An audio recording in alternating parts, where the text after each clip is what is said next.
We have Yeah, a lot of the big really one. good news to share with you today. Oh. Finally. Yes. Finally Is it some November? good news.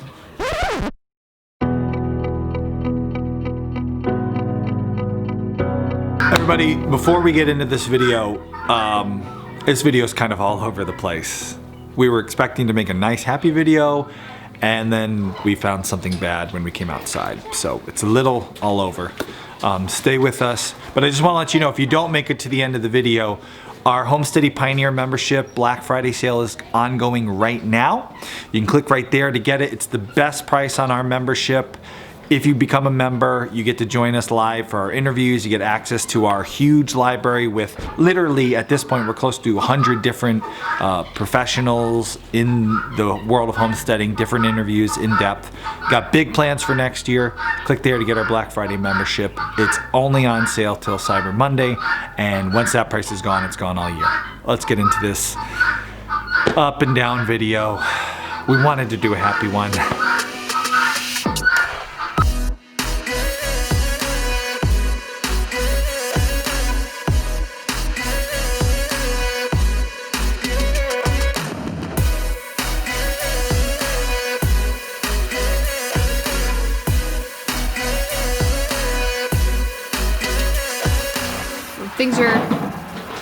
Things are working out the way they are supposed to. Farm wins. This year we've talked a lot about, especially in the last few videos, how many downs and really hard downs we've had. So it's nice to finally have some good news to share. All right. Today we're going to update you on the farm. That's it. We were going to make it happy. We're re-recording our intro because we were like, this is gonna be a happy video, and then we saw something that's like not happy. Maybe not happy after all. Today we were like excited to come out and make a video today because we were like, this is gonna be a happy update video, and there are some happy updates. But then farming in 2020 happened, and stop saying 2020. You don't like blaming 2020 because it's just farming. Period. People come into this and are like, oh, it's just 2020 when bad 2021 will be better. Like Yoni's only happens in 2020. I mean, in our history.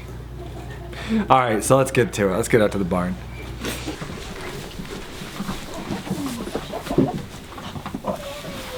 Chickens are finally producing again. Even though it's not springtime. We would have got 4 if there was one on the ground. Oh, goody.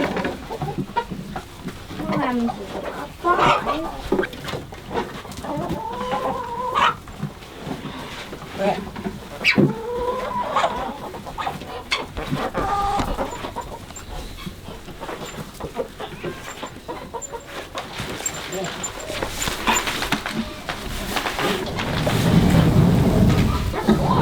4 eggs today, yeah, that's a good day.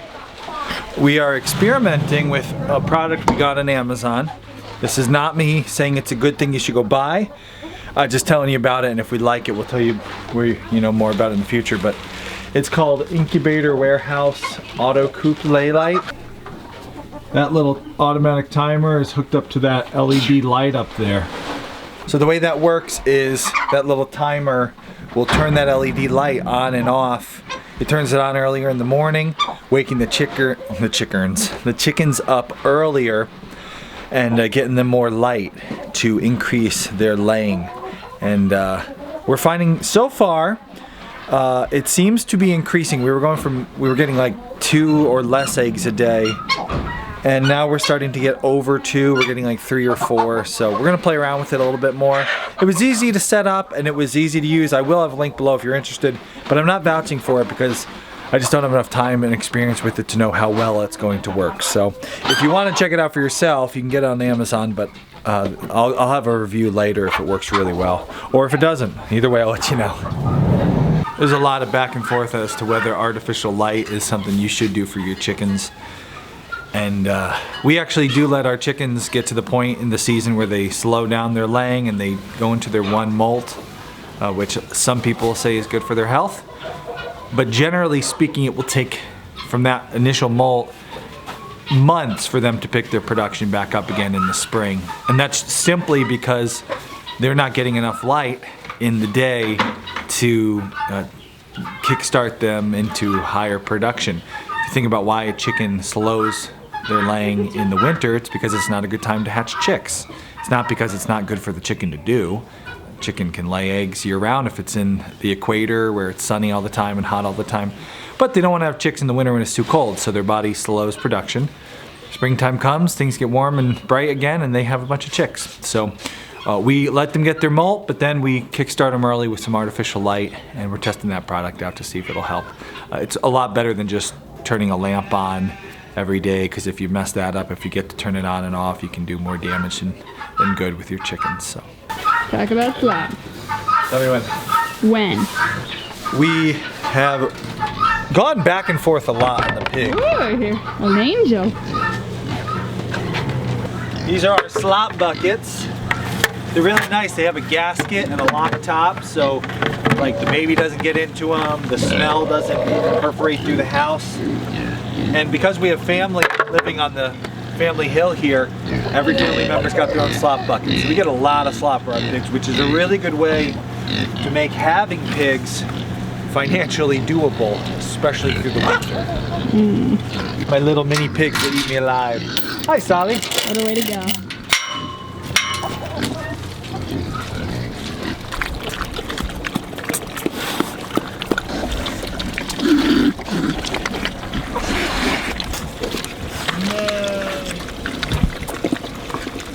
We talked about in previous videos, we butchered 2 of the Kuni boars, and we weren't sure what to expect because they were uncut. We've been able to enjoy some of that pork now, and oh man, it was awesome. So one of the nice wins this harvest season has been enjoying some of our farm-raised pork. We were thinking about switching completely to the IPPs instead of Kunis, but after enjoying, first off, butchering that pig and then just the quality of the meat, we're keeping around a Kuni boar, and we have 2 Kuni sows. Oh, well, will be. They're gilts right now, but with the idea of maybe coming into the next year breeding a couple Kunis. We still got an IPP boar, so we'll see. We're still, with all the things going on with COVID and whatever happens this winter, with lockdowns again and food, we are happy to have some breeder stock here on the homestead, and when trying to figure out what the right breeder stock for us to have is, pigs have time and time again, we've gone back and forth a lot, but we like pigs more than we like small ruminants. So for now, we are still going to have some pig breeders with the idea of breeding into 2021. All right, let's do Camel next. All right. And someone's back on the farm.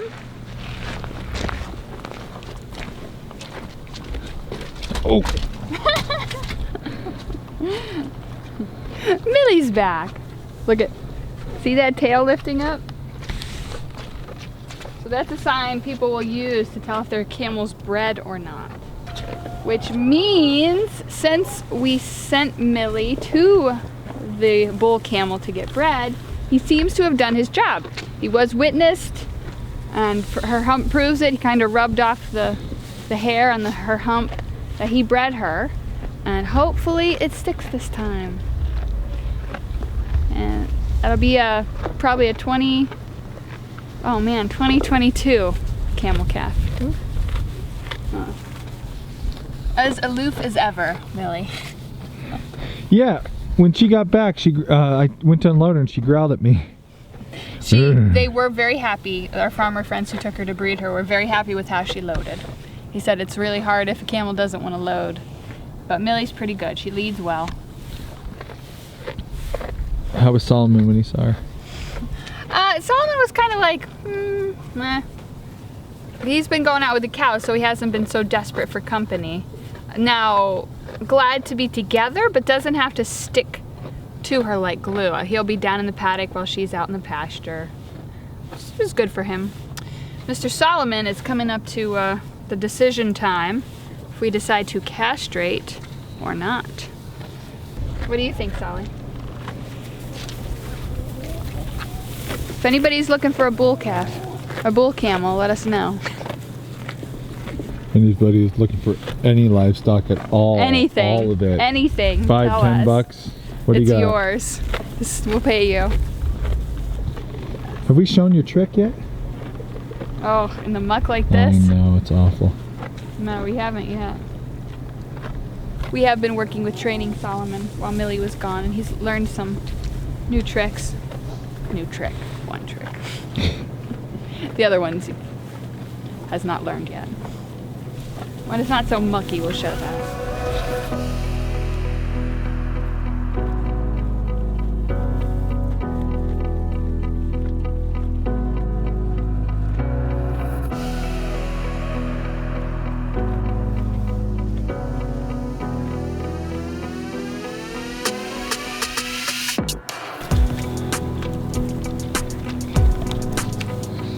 Okay, you might notice it's a bit muddy. We're entering mud season again.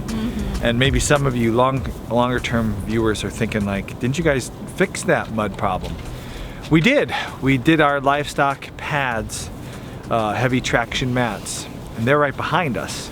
But we learned last year you cannot feed your hay on those because they will do this. They will become big mucky, muddy spots on your gravel pad, and they will ruin essentially what your gravel pad does. So we've learned to create a little hay island out in the more muddy area where everybody eats. They bed down there, they'd poop. Yeah, and that's easy to clean with the tractor. They're in the mud right now, but they still have access to their pasture so they can get out of the mud. And the heavy traction area is dry. So, now, Cow update. this was supposed to be a happy update. Because we tested everybody for pregnancy, and 2 out of 3 of them came back positive that they were pregnant. Yeah, so Grasshopper was the only one who was not when we tested. And our thoughts with Grasshopper were, we'll leave her with the bull one more time. That would be, what, 4 attempts with a bull? Maybe 3. So that would be 3 attempts with a bull. So after she was tested, she still had one more cycle with the bull. Yeah. That means we'll test her in a couple weeks, do another blood draw, and see if she took the last time. And if so, great. Yes. Now, we came out here, I was feeding the cows, checking everybody, and I noticed a little bit of blood and mucus on Luna's tail.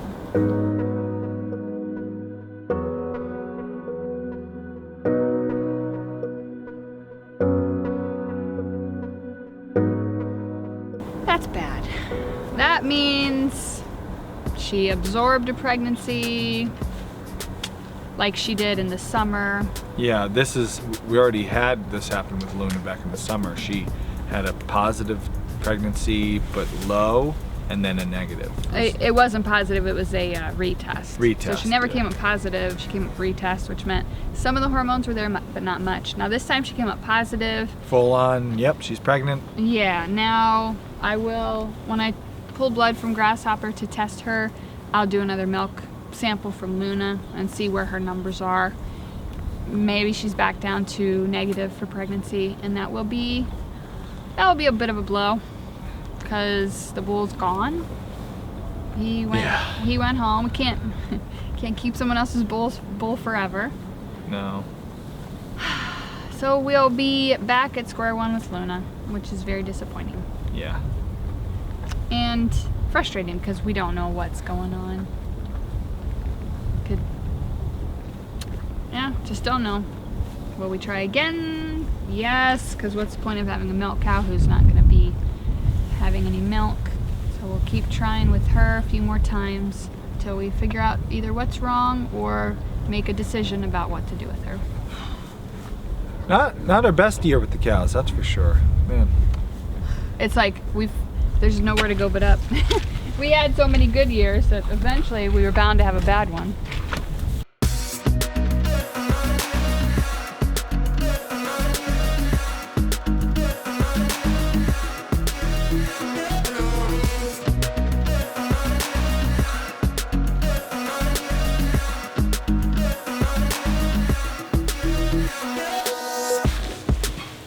Oh man.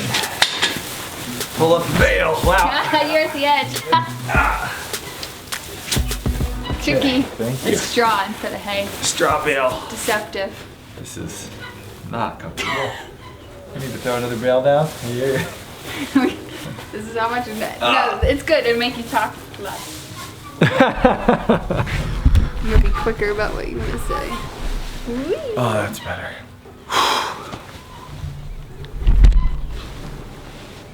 This year, I think, has a lot of people at the end of it, like, so excited for it to be over.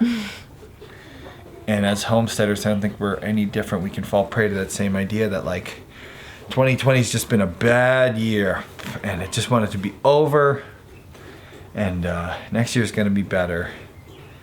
And even coming out to the barn this morning, like, I was feeling so excited because we've had a bunch of downer videos lately, just because we've been having a lot of down things happen. And I was really excited to have a positive video, like, look at, things are going good finally. To the point where I already had the video named in my mind. It was like, I was gonna intro this video like we did, like, we got some great news, and the video was gonna be called, We Have Some Great News. And it was gonna be nice to have a positive, exciting video where we could say 2 out of 3 of the cows are confirmed bred. We're waiting on results from the 3rd, but we're feeling good. And Millie's back and she's been bred, and we have lots of things to look forward to in the upcoming year. And that's not true anymore. But I think what you said back there about, it's not 2020. It's life, right? It's rhythm. Anything you're in, if it's farming, if it's, family life, whatever it is, there's just a natural cycle of ups and downs. And with homesteading and farming, there comes some disappointment. And we try to really be honest and share.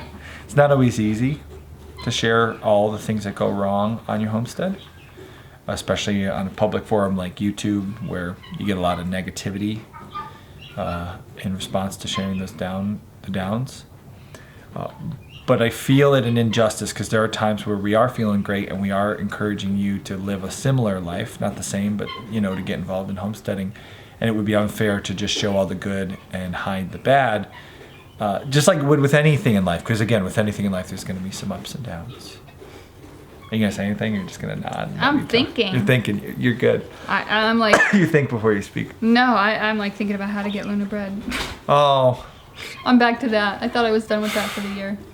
I know. I thought we were done with that. It's something that like weighs on me, because we don't have a bull of our own, and our fencing situation is not conducive to keeping one full time. We have some big plans for fencing this year. But they've been postponed because of COVID. Yeah, COVID has postponed. We were going to do a fencing project this late fall, and my parents were going to come down for a trip. Now all the states are shutting down travel, and you got to quarantine for 2 weeks, and so it's a tough, crazy time. Yeah, and this is toxic positivity. Where we were last year, we had a sick baby and we didn't know what was wrong with them. So we're definitely a better spot than we were last year. But there are things on the farm that are frustrating. This is one of these frustrating, disappointing times that we're having.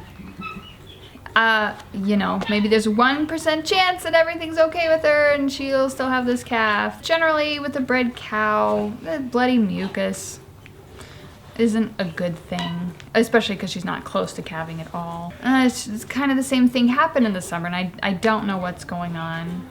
She was so easy to breed back the first time we did her. She was so easy to breed initially as a heifer. This time it's really a lot harder, and how much can we put into it financially becomes a complicated thing on the farm. Yeah.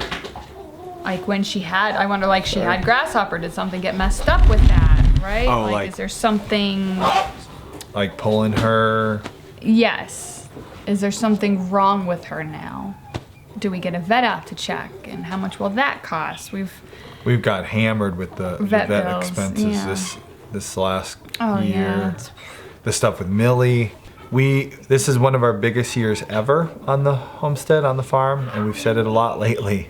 The bigger you go, The harder you fall, the more disappointment. the more there is to go wrong. Yeah. I mean, there have been some things that have gone great. Yeah. Our freezers are full of delicious Oh, meat. man. What a burden that took off of us. To Yeah, know. we entered last COVID with almost empty freezers. Yeah. And that was scary. Yeah, especially And having now- a sick baby.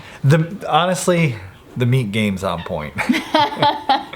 And I don't know how many years I've been saying, I want to just do meat, but because when things go wrong, you just shoot it and butcher And it. you have and delicious delicious meat. Unless you have to feed it to the dogs, which is fine too because the dogs need to eat. Dogs need to eat too. It just we want the cows to be bred. That's a big thing for us right now is to get these cows bred, and it just has not been going well. We have really grown to love mini Jerseys. They have become one of our favorite animal on the homestead. Mine too. The dual purpose nature, milk and meat.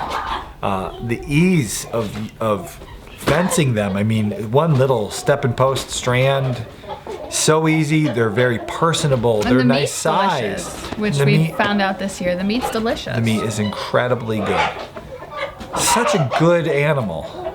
And we've grown to the point where we're like, you know what? We could downsize our homestead to just like chickens in a mini Jersey. They'd be one we'd keep until we were done, if we were ever done. But we've had a bad year with them. Yeah. A lot of just things going wrong, and they're not you have something go wrong with your egg-laying chicken, and it becomes a stewed chicken, and it's not a big deal. For most people, yeah. But for us to lose we were already saying with Grasshopper, like, well, if she doesn't get bred, we can use her as a beef. We can't beef her and Luna. We can be down to just Honeybee, like. Yeah. So what will we do? I don't know. We gotta. Ugh.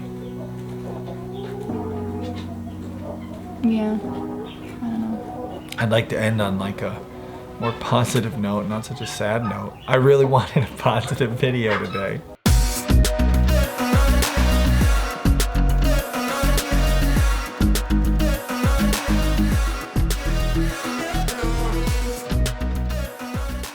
This is a 50-50 video.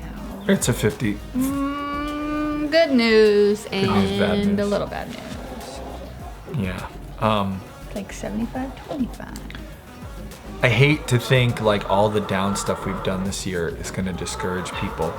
I still think everybody, especially going back into this COVID winter right now, we were talking about this yesterday together, like COVID's on the rise, lockdowns are on the rise, things are getting nuts again. And it's nice to know we have animals here, we can breed, we can produce food, we have the equipment, the knowledge, and the amount that we need to feed the family here on the hill, ourselves. If things get nuts, we'll be okay. And that's incredible amount of security that I want all of you to have. That's why we like to share this homesteading life and encourage you to be a part of it and do something. So don't let the downs, because everything in life has downs. Yeah.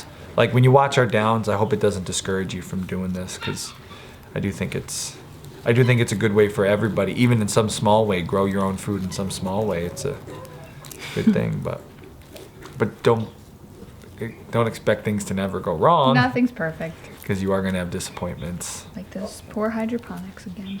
My hydroponics. She kicked my hydroponics out. I said they were going to look nice, and they didn't. You kicked your hydroponics out. That was all on you. Oh, I You didn't looked want to make like them look nice. just It's death. Such a mess. But winter's coming, and with COVID, I better get them back out again. Hydroponics. I think we're going to do a video series before the end of the year. The top successes of the year and the top failures of the year. And that'll be a fun look back at 2020. Fun. Fun. Failures are fun. Uh-oh. Falling down. You only have as long as the straw bale holds up. It's falling apart. Every year, Homesteady Pioneer membership goes on sale for Black Friday. We do the best sale we do all year for Black Friday. Just want to let you know, it's currently going on. Pioneer, Homesteady Pioneers, what do you get? We did this year a record number of live interviews with guests. We had just dozens and dozens of new videos go into the Pioneer Library. You were able to join us live for those interviews and watch the entire uncut editions. Next year, I got some big plans coming. I'm going to be announcing in the new year what we're going to be doing with the Pioneer program. So if you want to be a Homesteady Pioneer, best price all year, click right. I'll put it in front of my face because your face is nicer. Boom, click right there. You can become a Homesteady Pioneer for all-time low of the year. Don't miss out on the sale. This is your one chance all year to get it. It won't be bad. Please. Wouldn't We you need to like breed to a save cow. a cow? I'm just gonna get whatever semen he's got in that tank, throw it in her.